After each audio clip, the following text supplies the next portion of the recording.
মৰমৰ ভাইটি ভণ্টিসকল, যোৱা ক্লাছ 2ৰ ভিডিঅ'ত কবিতাটোৰ নাম হোৱাট ইজ দিছ ডিয়াৰ সেইটো কবিতাৰ মই 14 লাইন পঢ়াই শুনাইছোঁ আৰু বাকি 8 লাইন আজি পঢ়াই শুনাম। তেন্তে বলা ভিডিঅ'টো আমি আৰম্ভ কৰোঁ। Hands on my side. What is this, dear? This is my bread basket. Mama, my dear. Head thinker, nose blower. Bread basket. Nicky Nacky no. That is the way we go to school. এতিয়া ইয়াৰ অৰ্থ শিকিম। Hands on my side.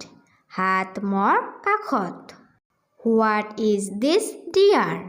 এইটো কি মৰমৰ। This is my bread basket. এইটো মোৰ ৰুটিৰ পাচি। Mama, my dear. আই মোৰ মৰমৰ। Head thinker, nose blower. মোৰ চিন্তাবিদ নাক ফুলোৱা যন্ত্ৰ। Bread basket.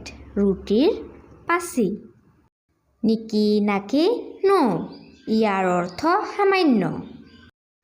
That is the way we go to school. এনেকৈয়ে আমি যাওঁ স্কুললৈ। ভিডিঅ'টো ভাল লাগিলে প্লিজ লাইক কমেণ্ট শ্বেয়াৰ কৰিবা আৰু দয়া কৰি মোৰ চেনেলটো ছাবস্ক্ৰাইব কৰিবা। Thank U.